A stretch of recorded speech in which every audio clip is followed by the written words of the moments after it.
السلام عليكم ورحمة الله وبركاته. أهلا بيكم في وصفة جديدة من مطبخنا مطبخ الماسة.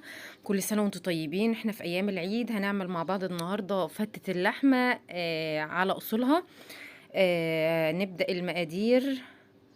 آه أولا الفتة من الأكلات المصرية الأصيلة اللي بنعملها في الأعياد كلنا. معانا كيلو من اللحمة، معانا رشة من بهارات اللحمة، معانا فلفل اسود حصى، كوبيبة صيني، مستكة، حبهان، ورق لورا، بصلاية، 4 فصوص من الثوم، طماطمايه متقطعة 4 تربع. حجم اللحمة كانت عندي كبيرة شوية، حاول أقسمها على قطعتين بالشكل ده عشان القطعة ما تكونش كبيرة قوي. حاولت ان انا اقطعها على 4 بس قلت لا نخليها على 2 احسن. وحشتوني جدا، انا بقالي مدة ما صورتش. هنجيب الحلة نرفعها على النار، هنحط فيها معلقة من السمنة، نبدأ نشوح فيها. كلنا عارفين طريقة سلق اللحمة، بس أنا بحب أشوح اللحمة الأول بدل ما أغلي مية واسقطها فيها.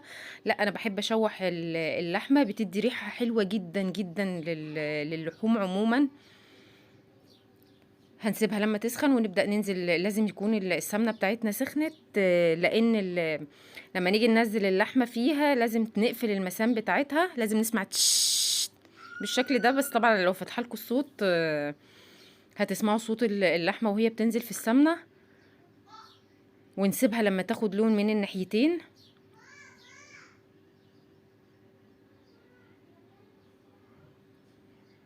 بالشكل ده. هنبدأ نقلب فيها لأنها خدت لون من الناحية من الجهة اللي تحت. قولولي في الكومنتات عملتوا ايه. ده كان اول يوم العيد، انا هنزله لكم تاني يوم.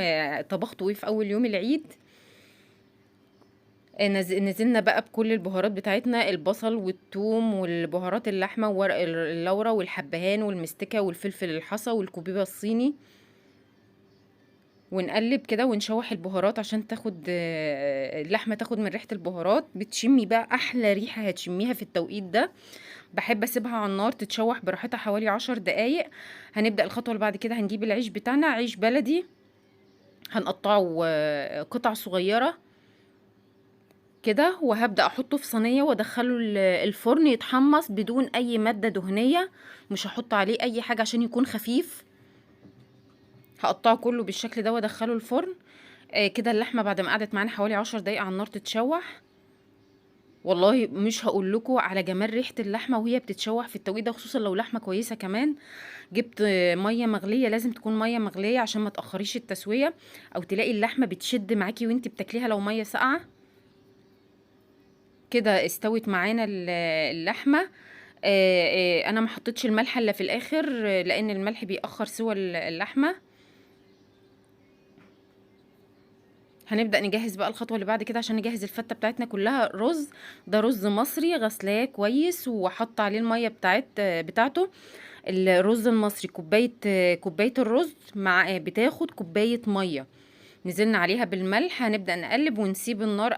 دي طريقة أمي أصلا في عمايل الرز، جربيها صدقيني مش هتبطلي تعملي الرز بالشكل ده. هنسيبه لحد ما يتشرب ونهدي ميته، وهنبدأ نعمل الصلصة بتاعتنا. عندنا مشكلة كل سنة بين الإسكندرانية وأهل القاهرة، الفتة بتتعمل بالخل والثوم ولا بالصلصة. أنا هعملها الاتنين. الرز معانا كده كان استوى. بنجيب طاسة هنحط فيها معلقتين من الزيت لحد ما يسخنوا، وهجيب معلقة واحدة بس من الرز. هو أنا لسه مولعة على الرز، بس هو كان معايا استوى خلاص، هطفي عليه اصلا. بجيب معلقه واحده من الرز، احطها في الزيت اللي انا حطيته على النار وحطيها. بصي ريحه الرز بقى هتوديكي في حته تانية. وهنبدا نقلبها. شايفين بسم الله ما شاء الله الرز بتاعنا. كان الرز بتاعي هنا كان زايد ميه، حاولي تقللي الميه شويه، بس ما شاء الله كان حلو. هنطفي عليه النار بقى ونجهز بقيه المكونات بتاعت الفته. هنجيب طاسة على النار، هنحط فيها معلقة محترمة كده سمنة، ونجيب راس توم. هي راس التوم اللي كانت معايا ما كانتش كبيرة قوي، كانت متوسطة. هنعملها كلها لحد ما السمنة بتاعتنا تسيح وتسخن، وننزل براس الثوم نشوحها مع السمنة لحد ما تاخد لون، لحد ما تاخد لون الاصفر. بعد كده هنجيب حوالي ربع كوباية من الخل وليمونة ونعصرها ونسيبها تغلي غلوة واحدة بس. وجبت حوالي كبشتين من الشوربة، وهحط نص الطشة بتاعتنا دي على الشوربة، والنص التاني هنسيبه، لان انا قلت لكم هعمل فتة بالثوم والخل والصلصة كمان عشان ما حدش يزعل. دي الطماطم بتاعتنا اللي احنا كنا ضربناها في الاول، كانت الطماطم عندي خضرة فهزودها نص معلقة من الصلصة. لو الطماطم بتاعتك حمراء تمام ما تزوديش حاجة. هنبدأ نزود البهارات، رشة من السبع بهارات، كمون، كزبرة. مش عارفة انا نسيت احط فلفل اسود ولا لا، تقريبا ما حطيتش فلفل اسود، بس حطي فيها لو عندك فلفل اسود حطي، انا نسيت احطه. نسيبها تتسبك كده شوية مع بعض، تغلي حوالي 5 دقايق او تتسبك. هنجيب طاسة تانية نجهز فيها اللحمة بتاعتنا في معلقة سمنة، نشوحها في معلقة سمنة بالشكل ده. بس خدي بالك عشان الدهون اللي بتبقى في اللحمة، غطيتها عشان الزيت ما يتنطرش على ايدي او يبهدلني، لحد ما خدت اللون. وبعدين شلناها وكده الصلصة اصلا خلصت. هنطفي عليها هي كمان، نبدأ نجهز طبق الفتة بتاعنا. جهزت كل حاجة حواليا. العيش ده العيش اللي احنا محمصينه في الفرن اهو بدون اي مواد دهنية. هنحطه الاول الطبقة اللي تحت، ونبدأ يدوب كبشة واحدة بس من الشوربة. احنا مش عايزين يا جماعة العيش بتاعنا يبقى طري قوي، يعني طري وفي نفس الوقت يكون مقرمش. هنضيف عليه كمان الرز،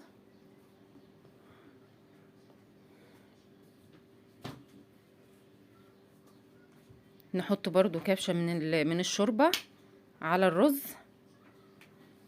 ونضيف الصلصة بتاعتنا. شايفين الصلصة جميلة ازاي ولونها؟ حابة تكتري بقى الصلصة تقللي، دي حاجة ترجع لك انتي حسب ما انت بتحبي. هنضيف اللحمة بتاعتنا، وبكده يبقى ده شكل الطبق النهائي بتاعنا.